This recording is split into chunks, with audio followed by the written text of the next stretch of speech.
오늘 저는 이제 학교 폭력 이야기를 좀 하려고 하는데요. 점점 사회적으로 이제 크게 문제가 되고 커서도 계속 상처를 갖고 있잖아요. 뭐 아직도 잊지 못하는 분도 많고 제 주변에도 그렇고. 강원도 강릉에서 17살 여학생이 또래들에게 집단 폭행당한 사건이 뒤늦게 알려졌습니다. 여중생들이 또래 친구에게 성매매를 강요하면서 마구 폭행하는 일이 벌어졌습니다. 한 중학생이 개인 SNS 계정에 올린 영상입니다. 책가방 4개를 둘러맨 남학생이 또래 학생들에게 욕설과 괴롭힘을 당합니다. 폭행으로 근육이 파열되고 뇌진탕 진단까지 받았지만 발설하면 가만두지 않겠다는 협박까지 받았다고 말합니다. 학교 폭력의 개념이 뭘까요? 그 학교 폭력 예방법에 아예 개념으로 이제 규정이 돼 있는데 폭력, 상해, 공갈, 강제적 심부름 그리고 정신적, 재산적 손해를 가하는 행위까지 전부 다 개념화되어 있어요. 돈을 뺏는다던가 이런 거 다. 그건 당연히 공갈에 이제 공갈. 해당하는 거고요. 침 뱉거나 아니면 뭐 면전에서 욕설을 하면서 고함을 지르는 행위 그런 것도 다 폭행으로 처벌될 수 있는 행위죠. 학교 폭력으로 발생한 가슴 아픈 사건이 있었죠. 아마 많은 분들이 기억하실 것 같은데 2011년 12월 20일에 대구에서 중학교 2학년이던 권모 군이 7층 자기 집 베란다에서 이제 뛰어내려서 스스로 목숨을 끊었는데요. 학교 폭력이 원인이었습니다. 대구에서 한 중학생이 왕따를 당하다 스스로 목숨을 끊었습니다. 유서에는 친구들로부터 물고문까지 당했다는 내용이 적혀 있었습니다. 유서에는 전선을 목에 감아 끌면서 돈을 요구했고 계속되는 돈 요구에 부모 몰래 아르바이트도 했습니다. 그때 이제 올라갈 때 그 엘리베이터 타고 이제 올라갈 때 그 엘리베이터 안에서 주저앉아서 막 울면서 주저주저 하면서 올라가면서 울면서 하던 그 CCTV로 촬영이 돼가지고 정말 많은 국민들이 마음 아파하고 그랬었거든요. 가해자들이 같은 반 애들이 2명이서 평소에 뭐 때리고 돈 뺏고 좀 특이했던 거는 가해자들이 2명이 피해자 집에 들어옵니다. 검은 점퍼를 입고 안경을 쓴 가해 학생 2명이 주머니에 손을 넣은 채 걸어옵니다. 10여 미터 뒤에 숨진 김군이 불안한 모습으로 고개를 숙인 채 따라갑니다. 거기서 게임을 막 시켜요. 그러니까 게임 중독이 돼 있어가지고 열심히 안 하거나 못 하거나 계속 하지 않으면은 때리고 뭐 단소로 때리고 그리고 물고문도 시키고 마지막 그 목숨을 끊기 전에는 전날에는 이제 전깃줄로 목을 베서 이 과자 부스러기 주워 먹게 당기면서 그렇게 하기도 했고 그래서 그런 흔적이 이 유서에 남아 있는데요. 추신이 죄송해요 이렇게 제목을 적어놓고 마지막 부탁인데 저희 집 도어키 번호를 바꿔주세요. 걔들이 알고 있어서 제가 없을 때도 문 열고 저희 집에 들어올지도 몰라요. 죄송해요 이렇게 이야기를 했어요. 얼마나 공포를 느꼈으면 이런 유서를 이렇게 남기냐. 그리고 죄송하다고. 네. 근데 이제 가해자들은 그때 이제 그 변명이 장난이었다. 자기 장난친 거다. 이렇게 이야기를 하고. 대구 중학생 자살 사건의 가해 학생 2명이 오늘 구속됐습니다. 비록 나이가 어리지만 사안이 중대해 영장을 발부할 수밖에 없었다고 담당 판사는 밝혔습니다. 오늘 오전 검은 점퍼에 마스크를 한 가해 중학생 2명이 경찰에 이끌려 법정으로 들어갑니다. 이들은 사건을 수사해온 대구 수성경찰서 유치장에 수감됐습니다. 그때 가해자들이 그 처벌을 이제 받았는데 한 명은 장기 3년에 단기 2년 6월, 또 다른 한 명은 장기 2년 6월, 단기 2년을 선고를 했습니다. 장기 단기는 어떻게 구별되는 건가요? 소년범죄는 징역형을 선고할 때 이게 부정기형이라고 하거든요. 단기만 복역해도 애가 이제 달라졌다라고 하면 이제 석방하는 거고 그렇게. 좀 신축성을 둔 거죠. 피해 학생들이 부모님이나 선생님한테 말을 안 하는 경우가 굉장히 많잖아요. 그 말하지 못하는 이유가 어떤 것들이 있을까요? 피해자의 부모님이 2분 다 교사하셨어요. 근데 이제 그렇게 말을 못했던 게 가해자들이 자기 친척이 무시무시한 조폭이다. 말하면 너희 부모도 다 해친다. 피해자 그걸 믿은 거죠, 완전히. 믿을 수밖에 없었고. 근데 또 하나는 이 학교 여학생 중에 박모 양이 한 6개월 전에 목숨을 끊었어요. 극단적 선택을 했어요. 지난 7월에도 이 학교 2학년 여학생이 스스로 목숨을 끊었습니다. 자살 원인은 집단 따돌림 때문이었습니다. 첫 학생이 아파트에서 투신해 목숨을 끊은 것을 교통사고라며 대충 얼버무린 것이 돌이킬 수 없는 결과를 낳았습니다. 박 모양이 같은 반에 어떤 애가 왕따를 당하고 있었는데 그거를 그 교사에게 신고를 했어요. 전부 다 이렇게 벌을 준 거예요. 그냥 그 문제를 정확히 파악하지 않고 그런 와중에서 누가 신고를 했는지 드러나게 됐고 박 모양을 이제 괴롭히기 시작한 거예요. 따돌리고. 그러니까 극단적 선택을 한 거죠. 이런 일들이 있으면 권군이 뭐 학교에 말을 하겠어요? 부모님한테 말을 하겠어요? 해결해 줄 수 없다 네. 이제. 네, 그렇게 한 겁니다. 이게 일반적인 범죄와 다른 측면이 있거든요. 다른 측면 한 3가지 정도 요약하면은 먼저 잘 아는 가까운 사람의 범죄예요. 네. 관계성이 있는 거고 또 이게 지속성, 일회성으로 끝나는 게 아니라 지속성이 있습니다. 이게 은밀하게 이루어지는 게 아니거든요. 때로는 학교 다른 친구들이 보는 자리에서 벌어지는 일이다 보니까 모멸감이나 굴욕이라는 이 아이가 정말 야 근데 그거 어디 잊어버려라, 티내지 말아라 이게 가능하냐 이거예요. 이게 참 쉬운 문제가 아니거든요. 어떤 위로나 회복은 우리가 한번 같이 짊어지자. 짊어지기 위해서 뭘 해야 될지 우리 한번 고민하자. 그리고 저는 어른들의 생각이 잘 넘어온 어른들이 그 사람 문제로 깊이 못 들어가는 문제도 굉장히 있는 것 어른들이 같아요. 야 우리 때는 더 했어. 이렇게 생각하는 어른들이 많기 때문에. 재학교 다닐 때 맞으면서 큰다고 원래 애들은 그게 진짜 문제인 그만 거예요. 많이 했잖아요. 네. 대수롭지 않게 네. 넘어가는 거. 야, 안 되는데라는 생각이 좀 들었어요. 잔인함 때문에 논란이 됐던 학교 폭력 사건이 있었죠. 네. 2017년 8월 1일에 부산의 사상구에서 6명의 여학생들이 한 여학생을 이제 공장지대로 끌고 가서 의자로 내리찍고 그때 철제 무슨 공구 같은 걸로도 때리고 하도 많이 맞다가 이제 의식을 잃었는데 거기도 때리고 피범벅이 돼서 무릎 꿇고 있고 그런데도 때리고 막 그런 동영상이 촬영돼서 좀 사회적 공분이 일었었죠. 국민의 공분을 산 부산 여중생 폭행 사건 가해자들이 형사처벌 대신 소년범에게 내려지는 소년보호 처분을 받을 예정입니다. 재판부는 신체적, 정신적으로 미성숙하고 판단 능력이 성인에 못 미치는 소년에게 성인과 동일한 책임을 물을 수 없다며 교육을 통한 개선 가능성이 전혀 없다고 할 수 없다고 결정 이유를 밝혔습니다. 사건이 알려진 뒤 청와대 홈페이지에는 소년법을 악용하는 청소년들이 늘고 있다면서 관련 법 폐지를 주장하는 청원글도 잇따르고 있습니다. 이 소년범 처벌은 일반 성인 처벌하고 어떻게 좀 차이가 나는지 좀 알 수 있을까요? 그러니까 이제 이 사건이 제일 중한 애가 소년 보호 처분을 받았습니다. 소년 보호 처분. 시포 처분을 받았을 텐데요. 소년 보호 처분을 받았다는 거는 형사 처벌을 받지 않았다는 거거든요. 네. 그러니까 이론은 그냥 부모님이나 외부 위원한테 위탁을 해서 정기적으로 면담을 하게 하는 거고요. 가장 큰 시포는 소년원에 2년 가는 거. 그다음에 뭐 9호는 6개월 가는 거, 8호는 1개월 가는 거. 그다음에 6, 7호는 시설에 들어가는 거고요. 4, 5호는 보호 관찰을 받는 거. 3호는 사회봉사를 하는 거. 또 2호는 수업을 듣는 거, 수강 명령을 받는 거. 8, 9, 10호는 이제 소년원에 가는 거죠. 소년원은 학교입니다. 타이틀이 학교예요. 그냥 나갈 수 없다는 거 빼고는 다 학교처럼 똑같이 수업을 받고요. 선생님이 있고 학생들도 교복을 입고요. 수업 일수도 채워집니다. 그러니까 졸업장을 받을 수도 있고요. 근데 교화에 좀 효과가 있는지 모르겠어요. 소년원이라는 곳. 소년 사건 하는 판사들한테 얘기를 들어보면 효과적이라는 거예요. 예를 들면 그냥 형사법만 있으면 아이들은 되게 초범이죠. 그러면 되게 집행유예를 하게 된다는 거예요. 초범이니까. 그리고 또 좀 더 경미한 건 어른하고 똑같이 하면 벌금이 나가야 되는데 벌금은 그 부모가 내는 거지. 그치. 아이들이 내는 게 아니란 말이에요. 근데 만약에 소년 보호 처분을 하면 만약에 8호, 9호면 당장 소년원에 감금이 되는 거죠. 제재를 받게 되는 거죠. 그러니까 그런 게 뭐 해서 찬성하는 그 소년 판사들이 굉장히 많습니다. 소년범 같은 경우 연령에 따라서 좀 다른가요? 네. 뭐 15세, 16세, 17세. 소년은 19세 미만은 소년이라고 하거든요. 19세 법적으로. 미만이죠. 네. 19세부터는 이제 어른이 돼 버리는 거고요. 네. 이제 0세. 그다음에 중요한 나이가 10세. 그다음에 14세. 이렇게 돼 있습니다. 아, 14세.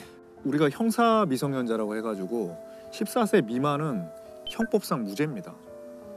책임 능력이 없다고 해가지고 아무리 사람을 죽여도 형법상으로는 무죄거든요. 만 14세. 중학교 예.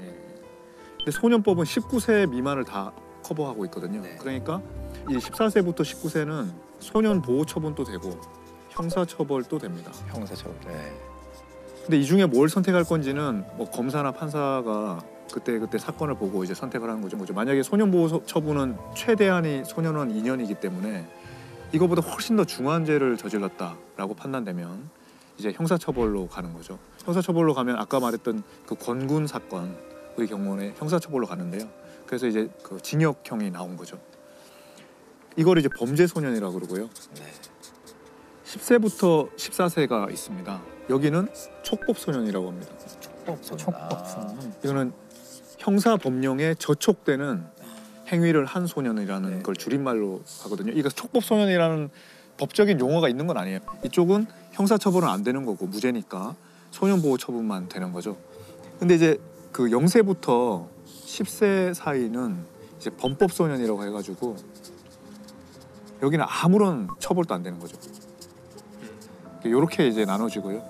그 촉법소년에 관해서 특히 의견이 분분한 걸로 좀 알고 있거든요. 만 14세 이하의 아이가 알고 좀 악용한다던가. 말씀대로 굉장히 중한 살인죄를 저지른 경우도 왕왕 있습니다. 2019년에 12월 26일에 초등학교 5학년 여학생인데 같은 반 여학생을 불러내서 흉기로 몇 차례를 찔러서 초등학교 5학년 여학생이 중인데 A양은 피해 어린이가 자신의 가족을 험담해 이런 일을 저질렀다고 경찰에 진술한 걸로 알려졌습니다. 저희 무죄죠.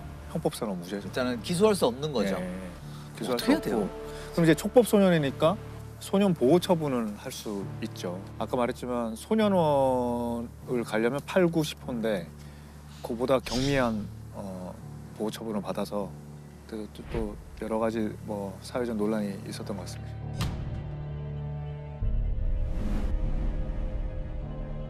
그리고 이제 아까 말했듯이 범법소년의 경우에는 10세 미만은 아예 형사처벌도 안 받고 소년보호처분도 안 받거든요. 아무것도 안 받는 거예요. 근데 사건이 일어난다. 그런 경우에도 이제 사건이 일어나는 거죠. 어른보다 더 잔인한 그런 뭐 중죄, 살인죄 같은 거를 저질러서 이제 연령을 형사 미성년자 연령을 좀 낮춰서 형사적 처벌이 가능하게 해야 되는 거 아니냐. 소년법을 폐지라는 이야기도 많았죠. 감독도 청소년 또 아이가 있잖아요. 그렇죠. 저는 대부분의 국민 감정과 사실 좀 가까운 편이에요. 왜 이렇게 피해당한 아이들만 고통받고 가해 아이들은 편하게 사는 것 같거든요. 오히려 피해받은 애들이 전학 가거나 뭐 이렇게 되고 너무나 심각한 범죄들, 조직적이고 계획적이고 아주 잔인한 범죄들의 경우에 대해서 연령을 낮춰서 어느 정도 처벌을 받게 하자는 것은 저는 개인적으로 반대하는 입장은 아니에요. 피해자가 용서를 하고 안 하고도 되게 중요할 것 같아요. 그러니까 피해자 의사가도 최근에 이제 학폭 미투, 학폭 미투라는 것도 되게 시작했잖아요. 그러니까 이전에는 그런 게 없었잖아요. 학폭에 대한 인식이 변화된 거를 반영한 것 같고요. 학교 폭력을 당했다는 폭로가 경계를 넘어서 번지고 있습니다. 학폭 미투가 확산하고 있는 건데요. 시간이 지나도 결코 잊을 수 없다는 게 피해자들의 증언입니다.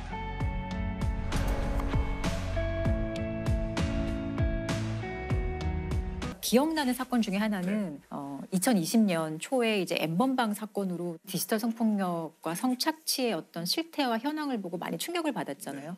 여성들을 협박해 촬영한 성착취물을 텔레그램에 유포한 이른바 N번방 사건과 관련해 경찰이 124명을 검거했습니다. 26만 명으로 추산되는 대화방 회원들에 대한 수사도 본격화하고 있습니다. 조주빈과 이제 그 성착취 영상물에 관여한 주범들의 조금 가려진 공범 하나가 있어요. 강모 씨라는 공범인데 강모 씨가 이 9년 동안 한 피해 여성을 스토킹을 했었거든요. 근데 그 혐의로도 기소가 되어서 재판을 받게 되었었고 재판 과정에서 이 스토킹 피해자를 제가 변호를 했던 사안인데 저는 이게 사실 가장 기억에 남는 스토킹 피해 사건이에요. 사건은 2012년으로 좀 거슬러 올라가게 됐는데요. 이때 처음으로 만나게 된 거죠. 이 피해자와 가해자가 만나게 됐고 피해자, 그러니까 대상자가 고등학교 때 담임 선생님이었던 여성이었어요. 학생 때 이미 스토킹을 한 거예요? 이 가해자 학생이 그러니까 당시에는 고등학생이었는데 학교 생활에 조금 적응 못하고 사회성에 조금 문제가 있어서 선생님이 여러 도움을 많이 줬다고 해요. 근데 그러던 과정에서 이 가해자는 이 선생님한테 조금 의존하게 되고 그게 발전해서 집착하게 되고 스토킹이 시작이 된 거거든요. 근데 이런 게 학교에서도 선생님이 너무 힘들고 하니까 반을 조금 분리하는 방식으로 거리를 좀 두려고 노력을 했었는데 그 과정에서 이 학생은 그걸 받아들이지 않고 자퇴를 해버려요. 네. 그런 성향만 보더라도 사실 어떤 사람인지 대강 짐작은 아마 가실 거예요. 자퇴하고 나서 본격적인 이제 협박 형식의 스토킹이 시작이 되는데 대표적으로 커터칼을 들고 학교에 찾아와서 선생님을 협박한다든지 그리고 선생님이 살고 있는 집 앞에 빨간색 펜으로 선생님의 주민번호 그리고 같이 살고 있는 가족의 주민번호를 막 써놔요. 난 다 알고 있다는 걸 보여주는 거죠. 너의 개인정보 내가 다 알고 있어. 가족 것까지. 또 선생님의 뭐 차량을 훼손하는 것도 있었고 너무 일상적인 일이 되어버렸던 거예요. 그러니까 제자기 때문에 더 그렇죠. 누르셨을 것 같아요. 네. 이게 되게 사실 끔찍해서 제가 다 말씀을 드리기가 어려울 정도의 행동을 해요. 근데 일단 그 피해자분의 가족의 신상이라든가 이건 어떻게 알았을까요? 이 친구가 사회복무요원으로 한 병원에서 근무를 했었는데 그 병원에 내원한 적이 있던 선생님의 자료 쳐보면 알 수 있었던 거죠. 조주빈의 공범 강 씨는 지난 2017년 이곳에서 사회복무요원으로 근무했습니다. 자신이 스토킹하던 30대 여성의 개인정보를 빼내 수십 차례 편지와 문자메시지 등을 보내는 등 협박을 일삼다 구속됐고 그거 진짜 그런 병원이나 이런 데서 그런 정보 알 수 있는 사람도 좀 제한해야 돼. 당연히 제한해야 되고 처벌해야 됩니다. 그래서 지금 일어나는 강력범죄의 발단은 개인정보 유출이 거의 대부분이에요. 흥신소와도 연결이 되어 있고 개인정보가 사실 아무것도 아닌 것 같을 수 있지만 동기와 수단으로 활용되는 데 있어서 정말 위험한 거죠. 그래서 참다 못한 선생님이 결국에 고소를 하게 됩니다. 그때는 스토킹 처벌법이 없었지만 사실은 이런 스토킹 행위의 어떤 개별적인 행위가 현행법상의 범죄에 해당한다면 그 범죄로는 당연히 처벌이 되었거든요. 처벌 기준이 어떻게 되나요? 이 가해자 같은 경우는 상습 협박이에요. 1년 2개월의 실형을 선고받고 구치소에 수감을 하게 되죠. 1년 2개월 동안. 이분이 고통받았던 기간은 1년 2개월의 형사리보다 더 힘들었을 텐데 좀 불공평한. 법원은 범행이 장기간 동안 이뤄졌고 협박 내용이 매우 잔혹하다면서도 피고인이 반성하고 있고 정신질환을 앓는 점을 고려했다고 밝혔습니다. 자, 그럼 1년 2개월 동안 스토킹 행위가 중단이 되었을까? 아니에요. 구치소에서도 협박 편지를 써서 선생님한테 보냅니다. 여기 있는 거? 여기도 어차피 사람 사는 곳이야. 난 반성하지 않아. 라는 취지로 선생님한테 또 협박 편지를 보내요. 선생님 얼마나 무서웠겠어요. 심지어 그 교도소 안에서도 이런 식으로 협박 편지를 보냈던 아이니 출소하면 당연히 또 협박이 이어졌겠죠. 출소하기 이틀 전에 이사도 가고요. 전화번호는 이미 수없이 바꿨겠죠. 그리고 선생님이 되게 오랫동안 고생해서 주민등록번호도 변경을 합니다. 그런데 출소한 지 5개월이 되는 날 선생님이 살고 있는 그러니까 새로 이사간 집 우편함에 선생님의 바뀐 주민번호와 그리고 가족의 주민번호가 또 적어진 편지가 놓여 있는 걸 발견을 합니다. 그건 또 어떻게 알아요? 이건 어떻게 알았냐? 이것도 참 되게 놀라운 일인데 출소하고 사회복무요원으로 구청에서 일을 하게 돼요. 이해가지 않으시죠? 이런 전력이 있는 사람이 또 신상 정보를 알 수 있는데 또 그렇죠. 구청에 사실 우리 뭐 개인정보 다 가지고 있는 거잖아요. 어떤 증명서 발급하고 이럴 때 주민번호, 이름 있으면 다 발급할 수 있는 건데 사실 사회복무요원은 접근 권한이 없어요. 없는데 그러니까 잘못된 방식으로 일을 한 거죠. 그러니까 실제로 이게 당시에 N번방 사건과 함께 좀 얘기가 되면서 많은 사람들이 충격을 받았어요. 박사방 운영자 조주빈은 공익근무 요원들에게 신상 정보를 받아서 피해 여성들을 협박했죠. 공익요원에게 한 건당 15만 원씩 주겠다고 제안하는 것으로 드러났습니다. 공익근무 요원 강모 씨도 개인정보를 빼내 수차례 조주빈에게 건넸지만 60만 원밖에 못 받았다고 주장했습니다. 황당한 건 복무기간이 남은 강 씨가 출소 9일 만에 구청 공익으로 배치돼 개인정보에 또다시 접근할 수 있게 됐다는 겁니다. 구청은 과거 강 씨가 개인정보 유출 관련 전과가 있는지도 전혀 몰랐습니다. 아니 근데 그렇게 뭐 어떤 혐의로 갔다 왔는지 몰라도 1년 2개월 실형 갔다 오는 거면 되게 큰 거잖아요. 무슨 범죄든 간에. 근데 그 당시에 병무청에서도 사실 사과를 했었어요. 이유는 무엇이냐고 물었더니 정말 저희 납득하지 않지만 정가와 관련된 거는 너무 민감한 개인정보이기 때문에 우리는 제공받지 않는다. 몰랐다는 거예요. 그 개인정보는 보호가 되는 거죠. 아니 근데 우리가 보호해줄 사람 보호, 이런 식의 보호를 하기 위해서 개인정보법 같은 게 있는 게 아니거든요. 아무튼 얘는 사회복무요원으로 구청에 다시 들어가서 일을 해요. 개인정보와 관련된 일을. 그리고 조주빈 등과 함께 교류하면서 협박의 방식이나 이런 게 더 심해졌겠죠.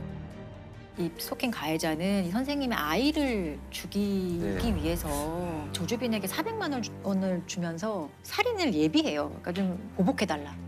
진짜 실행에 옮기려고. 살인 첨보를 첨보를 실제로 400만 원을 주고 하고 실제로 살인 예비죄로도 유죄를 받았어요.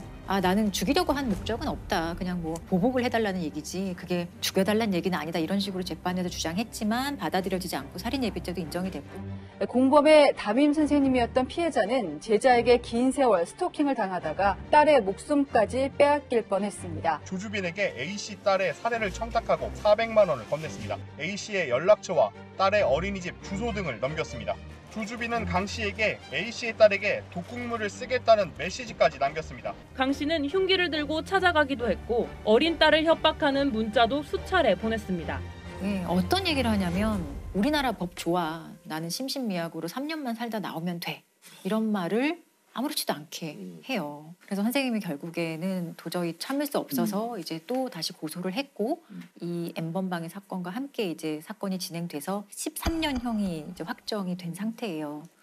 13년 뒤에 선생님한테는 13년도 그렇죠. 이 13년 뒤가 문제죠, 실제로는. 지금 나이가 20대인 거죠. 네. 그러니까요. N번방 관련된 피고인들은 다 20대 초중반. 선생님이 이 고소를 한 이후에 너무너무 고통스러워서 이 신상 공개를 좀 요구를 해요. 이 가해자 좀 신상 공개를 해서 사람들이 좀 모두 알아봤으면 좋겠다라는 식으로 국민청원을 하고 그 국민청원에 51만 명이나 사실 동의를 했고 당시에는 되게 뜨거운 이슈였어요. 청원글은 게시 하루 만에 30만 명 가까이 동의하는 등 큰 호응을 얻고 있습니다.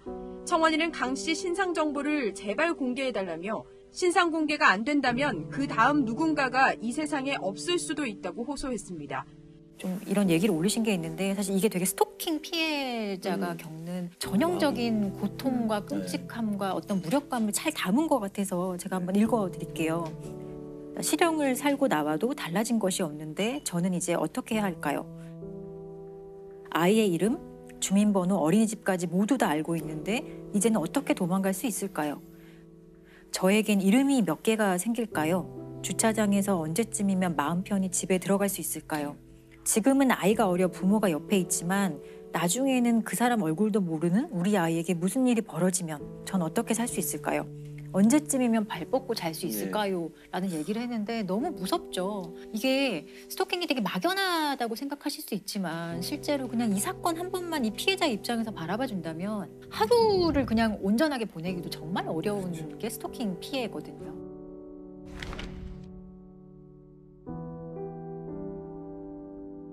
공범 강모 씨는 수사 단계에서 신상 공개가 된 건 아닌데 성범죄자 알림 이 사이트나 어플 이런 데 들어가시면 우리 주변에 어떤 성범죄자가 살고 있는지 이런 것들 다 조회를 할 수 있어요.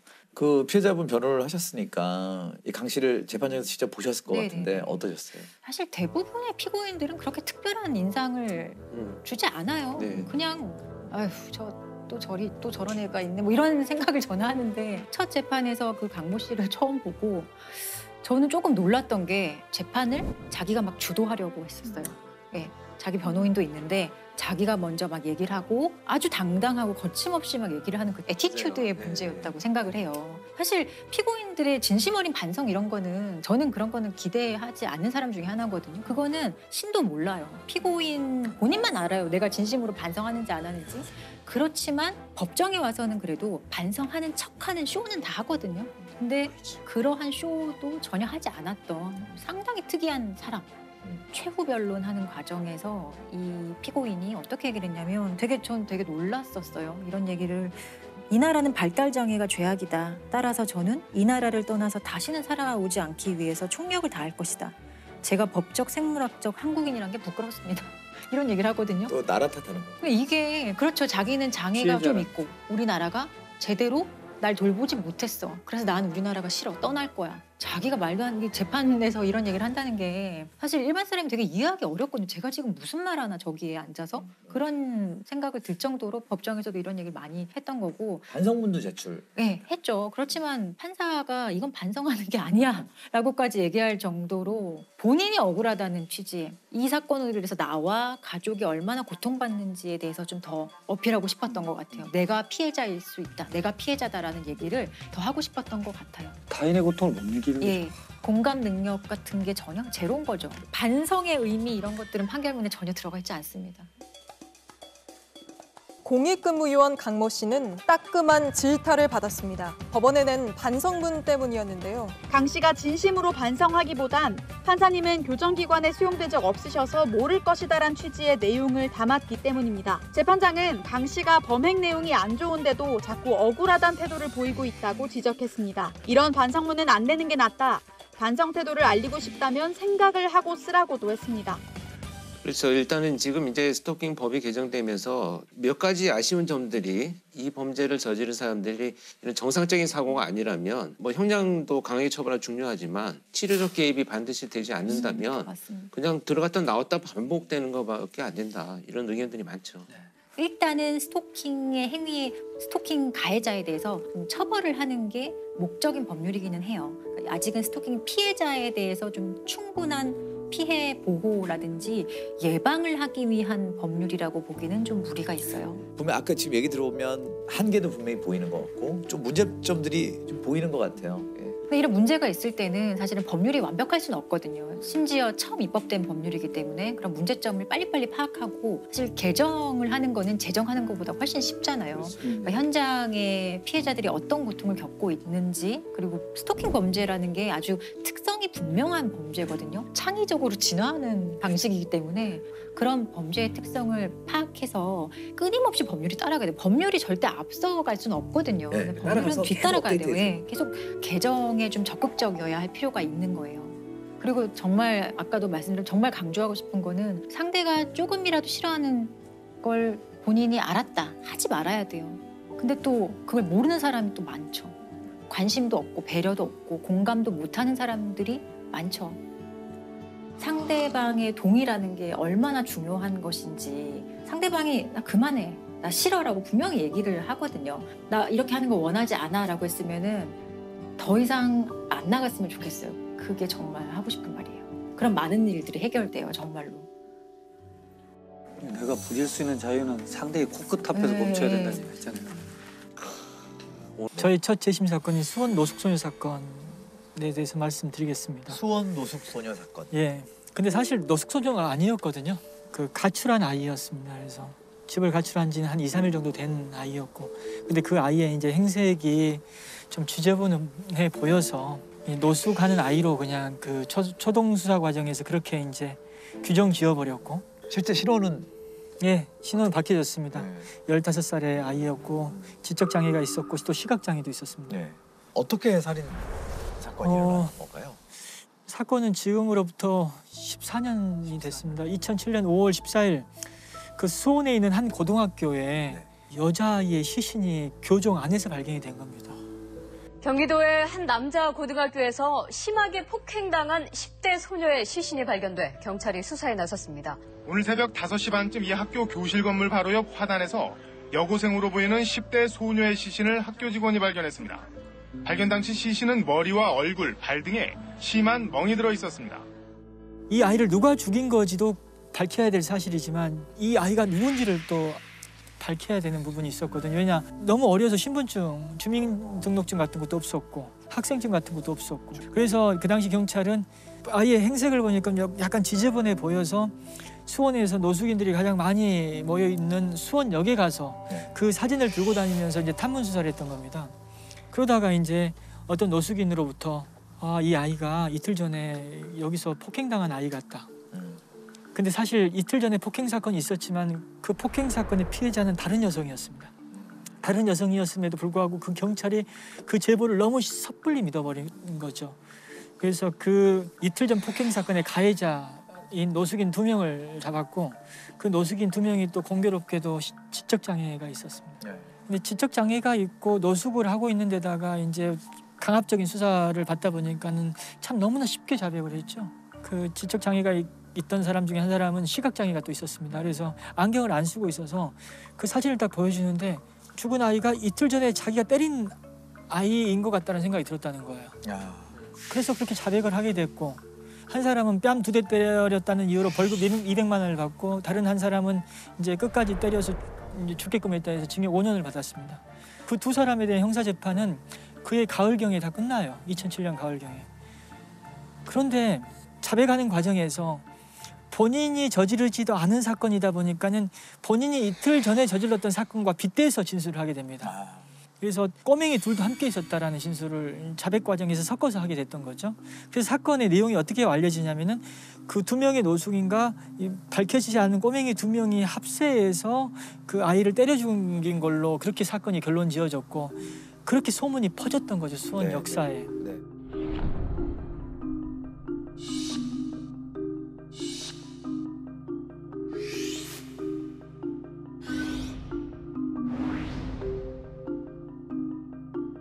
이 아이들도 범인이다라는 그런 어떤 오해를 받게 된 겁니다. 제보를 받아서 이제 그 검사가 수사를 진행했고, 아이들이 하나씩 잡혀갔고, 그 아이들 다 학교 안 가는 수원역에서 노숙하던 아이들이었죠. 그 아이들이 이제 자백을 또 했습니다. 그래서 총 7명이 사람 죽였다는 자백을 했거든요. 검찰은 그러나 이 사건의 범인이 더 있다는 제보를 받고 사건을 다시 수사한 결과 18살 최모근 등 5명이 폭행을 주도했다는 사실을 밝혀냈습니다. 이들은 당시 수원역 근처에서 김양에게 돈 2만 원을 훔쳐갔냐고 추궁한 뒤 근처 학교로 끌고 가 폭행해 숨지게 한 혐의를 받고 있습니다. 그 아이들은 1심에서는 유죄를 받았는데 2심에서 무죄로 풀려났고, 2심에서 무죄로 풀려났고, 그러다 보니까 재판 과정에서 한 1년 동안 수감 생활을 했던 것이고, 그럼 다 7명이 결과적으로는 다 무죄. 네, 다 무죄를 받은 범인이 사건이 없는 건가요, 결국? 못 잡은 거죠. 못 잡은 이 사람들은 거죠. 진범이 아닌 거죠. 네. 저는 일단은 7명이 자백했다는 사실이 사실 충격이었습니다, 사실. 그것도 물리적인 어떤 강요나 고문, 참기 힘든 어떤 폭행이나 이런 협박도 없었는데 이걸 설명하기 참 어려웠습니다. 그래서 왜 자백을 하죠? 자백 왜 하냐면 아무리 아니라고 해도 믿어주지 않는데 이 상황에서 나를 도와주는 사람이 하나도 없는 거예요. 오히려 내 앞에 있는 검사, 이 추궁하고 있는 검사는 수사관이 이 사람한테 잘 보여야지 그나마 나한테 나은 판단이 나올 수 있다. 자포자기 상태에 쉽게 빠집니다. 그리고 또 일단 이 순간만 좀 빨리 모면하자. 다른 아이들이 자백했다 이미. 그런 얘기를 했었어요. 다른 아이들이 이미 자백했는데 너 혼자 자백하지 않으면 니만 더 불리해져. 그런 기망도 있었고. 벌을 줘야 될 상태인지 아니면은 순간적인 잘못을 저질렀기 때문에 이 교육하고 교화해야 될 사람인지 그 판단을 내가 쓸 수 있게 해달란 말이야. 너 그렇게 하면 어떡하겠냐. 그래, 그러면 안 돼. 너 큰일 나.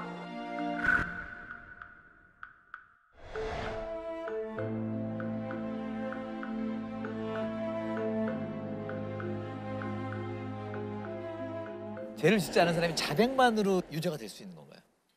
자백만으로는 안 되죠. 그래서 우리가 자백의 보강법칙이라고, 자백만으로 유죄를 자꾸 인정하게 되면 자백을 강요할 거 아니에요. 고문을 할 수도 있고. 그렇게 하지 말라고 자백의 진실성을 보강할 수 있는 추가적인 증거가 있어야 됩니다. 그래야만 유죄를 선고할 수 있는 거죠. 이 경우는 자백을 했으니 보강을 해준 거네요. 자백이 5명의 자백이 다 이렇게 쇠사슬로 연결돼 있기 때문에 이 자백의 진실성은 나머지 4개의 자백으로 뒷받침되고 이 자백의 진실성은 또 이렇게 뒷받침되는 거죠. 그런 사슬 구조가 돼버린 거죠. 근데 이 사건은 영상 녹화가 있었기 때문에 영상 녹화와 조서를 비교할 수 있었거든요. 비교해가지고 무죄가 밝혀진 사건인데 조서만 보면은 범인 맞아요. 범인만이 알 수 있는 사건 현장의 모습과 아이가 죽은 아이가 발견된 장소를 설명을 다 해요. 근데 영상 녹화를 보면 그런 사건에 대한 정보를 다 거의 대부분을 검사나 수사관이 미리 제공을 하고 있습니다. 4일 새벽 2시 30분이에요. 그리고 정확한 장소는 그 고등학교 본관 건물 바로 앞에 있는 화단 옆에거든. 그렇게 이제 알면 조서가 진짜 그 뉘앙스 전달이 왜곡되는 경우가 너무 많아요. 예를 들면 수사관이 이제 그 조사받는 사람한테 그때 시체를 이렇게 가서 이렇게 버렸죠. 몇 월 며칠 어디 가서 어디게 한 거죠. 딱 묻고 그럼 대답을 그냥 예 했잖아요. 그럼 이제 조서에는 시체를 어떻게 유기했나요? 아 이래 본인이 그걸 다 얘기한 것처럼요. 그렇죠. 그게 너무 다르잖아요. 답을 많이 질문을 하는 사람이 이렇게 한 거죠. 했는데 얘 한 거랑 어떻게 유기했나요 했을 때 이렇게 했습니다. 이렇게 대답한 거랑은 완전 다른데 그렇게 하는 경우가 사실 많았죠. 우리 심의관이 말씀하신 대로 A가 수동적으로 답변을 하면 그걸 아이들의 적극적인 진술로 왜곡을 하고 이제 자백이 사실상 만들어졌다고 봐야죠. 컬러 사진 이런 게 있잖아. 요걸 넘어갔다고 사진을 보니 정문에 설치되어 있는 낮은 철책문을 넘어서 들어간 기억이 납니다. 그 말이죠? 사실 저는 굳이 검사가 이렇게 수사를 했다라고 내가 법정에서 얘기를 하지 않아도 자백의 모순이 많고 다른 증거에 의해서 무죄를 받을 수 있다라고 제가 안이하게 판단을 해버린 거죠. 그런데 유죄가 나와버린 거예요. 1심에서. 실형이 나와버렸고. 그래서 이제 항소심 재판 과정에서 안 되겠다. 이 영상 녹화를 다 복사해서 이걸 다 녹취를 해가지고 조서랑 비교를 해야겠다. 분량이 많아가지고 그걸 속기사님한테 맡기려면 돈이 한 500만 원 정도 들어요. 부담이 됐을 텐데 그냥 무료로 했어요. 얼마 전에 유퀴즈 유퀴즈 온더 블록에 나왔잖아요. 법인날 특집으로. 변호사님이 이걸 무료로 들어가신다고 이렇게 말씀을 하시길래 제가 녹취는 제가 해드리겠다고. 하나도 한 푼도 받지 않고 그 아이들 녹취를 진짜 한 달 이상 풀었던 걸로 저는 기억하는데요. 또 속기사님 말고도 도움 주신 더 분이 있죠. 더 있죠. 네, 더 얘기해 주세요. 국선 변호사 한참 많이 할 때였거든요, 제가. 국선 재벌이라고 불릴 때였습니다. 재벌이었어요, 제가. 정말 많이 했어요. 오죽하면 재벌이라 했겠어요. 근데 이 수원 사건이 들어왔던 거예요. 2008년 1월에 보니까 기록량도 상당히 많고 또 애들 다 자백했다는데 관심 바뀌었어요, 저는요. 근데 경기도 청소년 상담 지원센터였습니다. 선생님들이 찾아왔었어요, 저를요. 그 아이들이 가출한 상태에서 그 상담 지원센터를 왔다 갔다 하면서 생활했던 거예요. 한 아이가 편지를 보냈습니다. 우리가 정말 범인이라고 생각하냐고. 한 아이가 그렇게 쓴 거예요? 믿어달라고 편지를 보냈어요.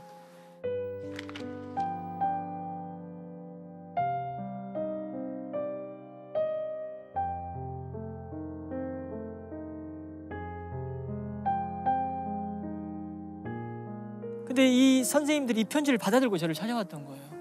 그래서 선생님들이 이 아이들 좀 억울한 것 같다고 사건을 봐달라고. 근데 제가 좀 꾀를 부렸죠. 뭐 다른 사건도 해야 되는데 자꾸 찾아오니까 선생님들 퇴근 후에 매일 저희 사무실로 출근하시라고 좀 각자 검토를 좀 해보시라고. 선생님들이 애정이 있다 보니까 그 아이들의 어떤 진술 내용을 그냥 도표로 그냥 분석을 다 했어요. 그래서 모순점을 다 찾아주는 거예요. 그래서 그 도표를 나중에 또 이제 제가 꼭 작성한 것이냐 참고 자료로 제출하는 그런 만행을 저지르기도 했었습니다. 부도덕합니다. 네, 굉장히 부도덕한 일을 했죠. 이 선생님들이 6시에 퇴근해가지고 사무실로 출근해가지고 밤 12시 넘어서 몇 달 동안 그렇게 일했어요. 대단하시네. 또 이 아이들이 수원역에서 노숙을 하던 아이였기 때문에 이들이 만약에 범인이라면은 수원역에서 그 죽은 아이를 데려가는 장면이 찍혀야 되는 것 아니겠습니까? 해가지고 선생님들이 사진을 다 찍어와요 또. 수원 역사의 CCTV가 어디인지를 다 도면에 다 그려왔어요. 사진도 찍어. 현장 선생님들이 아닌데 보통 선생님들이. 그렇게 해서 선생님들이 그렇게 이제 막 다 자료를 갖다 주니까 이제 그제서야 제가 이제 이 사건이 정말 억울한 사건이구나. 야, 이 사건 해결하면 진짜 내가 진짜 유명해지겠다. 막 그 생각, 진짜 유명해지겠다. 막 그 생각했어요. 굉장히 공명심이 크신 우리 이런 선생님들이 다 하셨는데. 이런 선생님들이 다 했는데. 이런. 저는 앞에 얘기했던 청소년 범죄 얘기에 이런 선생님들 같은 분들이 계신다는 게 맞습니다. 너무 중요한 얘기 같아요. 그 당시에 법원에 제출한 탄원서에 이런 얘기 있어요. 아무런 연고도 없는 선생님들이나 변호사가 계속 증거도 수집하고 응원도 해주고 이런 걸 겪으면서 이 아이들이 이제는 우리를 믿고 지켜주는 사람이 있구나라는 그건 경험하지 않았겠냐. 그분들도 사실 부각되지 않았어요. 왜냐면은 저만 부각되다 보니까. 네. 이제 이미 다 누릴 거 누리셨으니까 이제. 저 다 누릴 거 누려가지고. 마음의 빚을 청산하시러 말씀 없다 나오셨구만요. 이 사건에서는 결정적으로 그 무죄 증거가 뭐였냐면 죽은 아이의 사망 원인과 사망 추정 시각이었습니다. 사실. 사망 원인이 외상성 경막하 출혈이었습니다. 뇌출혈이었죠. 근데 우리가 외상성 경막하 출혈이 뭔지 어떻게 합니까? 그래서 제가 이게 뭘까 하다가 이제 이거 인터넷 쳐보기도 하고 했더니 이게 쉽게 안 죽는 것 같아요. 법의학자분들 여러 명한테 제가 메일을 보냈어요. 서울대 법의학과 이윤성 교수님이 법정에 나와서 증언을 해달라고 부탁드렸더니 증언 때 서주셨습니다. 이 억울하게 옥살이한 사람들의 자백 내용은 뭐였냐면은 5월 14일 새벽 3시경에 수원역에서 죽은 아이를 만나서 고등학교까지 걸어갔고 새벽 3시 40분부터 폭행을 시작했다는 거였어요. 근데 외상성 경막하 출혈이라는 것은 서서히 진행된다는 겁니다. 새벽 3시 40분에 폭행이 시작됐는데 7시에 죽어? 이게 설명이 안 된다는 거예요. 그리고 사망 추정 시각도 측정을 해보니까 전날에 사망한 것 같이 보인다라고 그렇게 법의학적으로 판단이 됐었거든요. 법의학적 관점에서의 도움이 또 있었어요. 그 당시에. 2심 판사가 결국 무죄를 한 거잖아요. 네. 근데 2심 판사가 어떤 마음으로 저걸 뒤집었을까? 왜냐하면 7명이 다 자백하고 있었던 사건을 여러 정황만으로 틀기는 너무 어렵거든요. 왜냐하면 그걸 뒤집을 만한 정황이 있다면 그보다 더 큰 뒤집지 말아야 될 정황이 또 있을 수 있고 또 생각나는 거거든요. 근데 이제 이제는 좀 알겠어요. 그러니까 결국에는 그 법의학적 관점에서 공개한 게 굉장히 주요했던 거고. 제가 어떤 일이 있었냐면 정확히 보셨습니다. 아무리 모순이 있다 하더라도 그렇죠. 정말 이미 형이 확정된 2명 중에 1명이 끝까지 번복을 안 하고 있었거든요. 근데 그 1명이 2심에서 번복했습니다. 지적 장애가 있는 사람이었는데 벌금 200만 원 받고 끝난 사람이었어요. 그러니까 자기는 괜히 여기서 또 번복해버리면 난 이미 빠져나왔는데. 네, 불이익이 있을 것 같아서 예, 그래서 번복을 안 했었어요. 제가 이 지적 장애가 있는 이 사람을 2심 법정에서 계속 추궁했어요. 모순을 계속 추궁했는데 끝까지 번복을 안 했어요. 이렇게 어떤 식으로든 검사의 주장에 맞춰서 계속 진술을 하는 거예요. 그리고 이제 6시가 넘어가고 그럼 진짜 승산 없는데. 승산 없는 게임이었는데 재판장이 이제 조희대 부장판사였거든요. 그분이 대법관 하신 분인데 다 포기했어요. 저는 진짜 포기했는데 마지막에 그 나지막한 목소리로 편하게 직권신문을 했습니다. 나는 추궁을 하는 신문을 했거든요. 재판장님은 친구가 되어 주더라고요. 어느 순간에 고개를 축 숙이고 있다가 눈이 빨개져가지고 고개를 들면서 판사님 말이 맞아요라고 해버렸어요. 번복해버렸어요. 근데 판사님이 번복시켰는데 이게 지적 장애인의 번복이고 지금까지 계속 여러 번 진술하던 걸 갖다가 딱 한 번 번복한 거다 보니까 이게 대법원에서 이제 다른 판단을 받을 수가 있거든요. 근데 그 판사님이 판결문에다 뭐라고 썼냐면은 나는 봤다. 이 사람의 진술 번복은 지적 장애나 이런 것에 전혀 영향을 받은 것 같이 보이지 않았다. 이 진술 번복은 아주 자연스러웠고 지적 능력이 부족하다 하더라도 이 진술 번복의 어떤 신빙성이나 임의성에 대해서 문제 토를 달지 말아라. 그러니까 그렇게 판결문에 써버렸어요.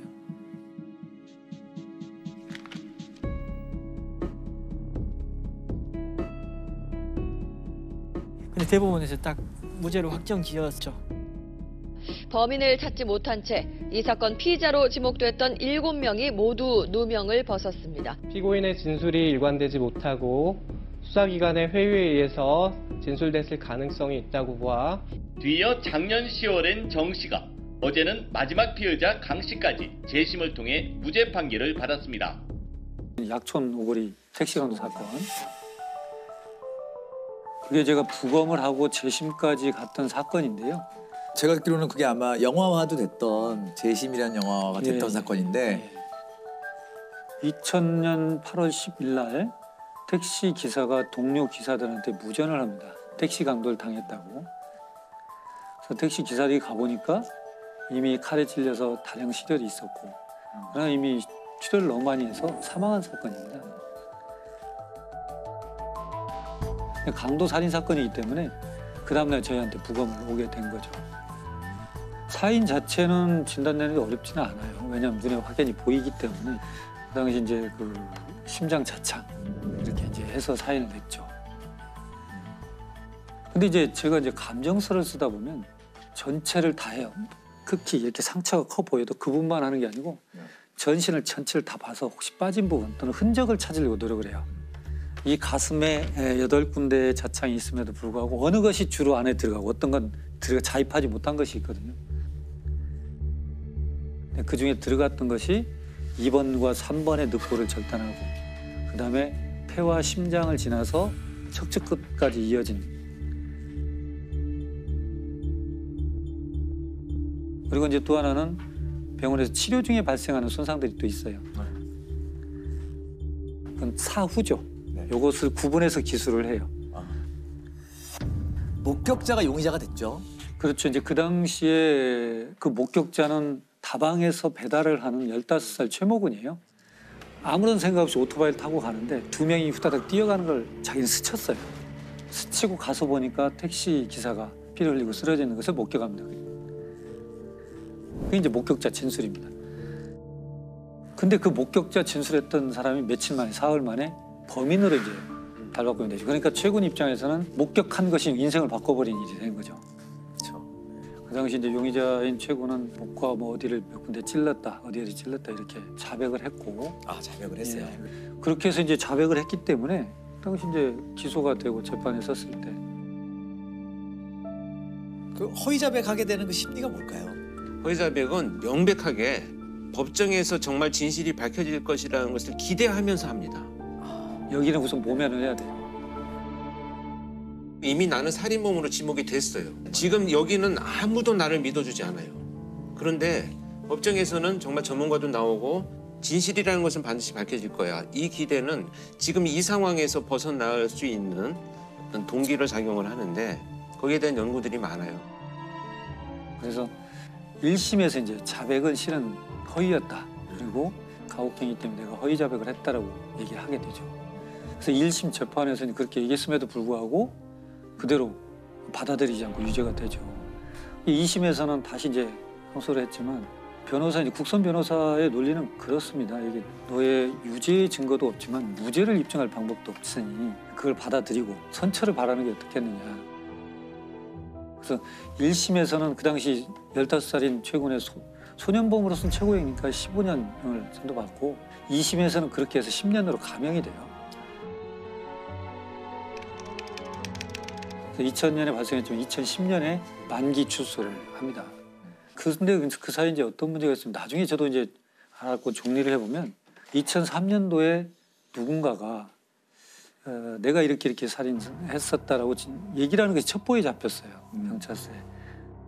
한 10대 소년이 택시 살인 강도 혐의로 3년 가까이 옥살이를 하던 중 진범으로 보이는 용의자가 붙잡혔습니다. 택시 강도 미제 사건을 수사하던 경찰은 용의자 22살 김모 씨로부터 자신이 지난 2000년 8월 택시기사 강도 살해 사건을 저질렀다는 자백을 받아냈습니다. 그런데 이 친구들이 가서 보니까 48시간 만에 풀려나거든요, 본인들이. 택시기사 살인사건의 진범이라고 자백한 용의자를 경찰이 하루 만에 풀어줬습니다. 경찰은 자백의 신빙성이 없고 증거가 충분하지 않기 때문에 불구속 수사를 하겠다고 말할 뿐 뚜렷한 석방의 이유를 설명하지 못하고 있습니다. 그래서 자기를 뭐 처벌할 의사가 없는 걸로 생각이 되니까 실은 그냥 뭐 가족들한테 관심 받으려고 허위로 진술한 것이다라고 해프닝으로 끝나버렸어요. 그래서 결국 이제 최고는 만기 출소를 했고, 그래서 2010년에 나와서 2013년 그때 재심 청구를 해요. 근데 재심 청구를 하는데 이제 받아들일지 안 받을지 이제 문제가 되는 건데 군산지청에서 이 사건을 맡고 돈에 이제 제가 법의학자고 혼자니까 저한테 법의학 전문 소견을 좀 들어보려고 저한테 그 사건 얘기를 설명해 주니까 그 사건이 이 사건인가 하는 생각이 드는 거예요. 저는 그때까지도 약천 오거리 사건인 줄 몰랐어요. 명칭을. 그때 부검 하셨으니까. 네. 전혀 그다음 자문을 받아본 적이 없으니까. 그래서 우리가 이제 감정서 나갈 때 사진을 첨부해서 저희가 나가요. 근데 그것은 이제 뭐 인화된 사진이기 때문에 제가 보관하지도 않고 국가수가 보관한 건 국가기록원에 가 있지만 거기도 남아있지 않고 관할 경찰서 수사기관에 가고 수사기관도 이제 종결된 사건이니까 없죠. 근데 저 같은 경우는 법의학 수업 시간에 슬라이드로 보여줘야 될 좋은 자료들이 있잖아요, 학생들한테. 그럼 필름을 바꿔서 다른 카메라로 찍어줘야 돼요. 굉장히 불편한 일이거든요. 제가 그 당시 이제 디지털 카메라가 막 나와서 샀어요. 그래서 그걸로 혹시 찍었지 않았을까? 라는 생각을 한 거예요. 그래서 USB가 없고 이제 CD에다 이렇게 꽂아요, 제가. 그래서 CD를 찾았어요. 찾아서 혹시 2000년 하고 보니까 8월 11일 부검 3건이 제 목록에 있는 거예요. CD에. 1번 딱 열어보니까 화재의 사건이에요. 아니고 2번 여니까 어떤 여자분 사진인데 이것도 아니고 없나. 3번 딱 여는데 익산 써 있어요. 보니까 그 사건인 거예요. 선명한 이제 디지털 카메라 사진이 있는 거죠. 아, 이것은 가서 보여줘야겠다. 군산지청 지청장님하고 이학 검사분들 다 모시고 사진을 전체 슬라이드로 보여줬어요. 근데 2003년도에 본인이 자백했던 사건이지 않습니까? 일부 이제 그 진범과 그 옆에 있었던 친구의 조사인데 우선 진범은 이렇게 표현해요. 돈을 다 내놓아라 라고 하자 택시기사가 놀래면서 밖으로 나가려고 하는 것 같아서 제가 제 왼팔로 택시기사 왼쪽 어깨 옷을 잡고 오른손으로 잡고 있던 칼로 쇄골 부위를 찌르자 칼끝에 뼈가 걸리는 느낌이 들었으며 칼끝이 어디에 걸린다는 표현은 경험하지 않으면 못해요. 말을. 그건 소설 속에도 없고 배우지 못해요. 2번과 3번의 늑골을 절단하고 그다음에 폐와 심장을 지나서 척추 끝까지 이어진 그리고 이제 친구의 진술인데요. 그 칼은 가정집에서 쓰는 식칼이었는데 칼끝이 휘어 있었습니다라고 표현해요.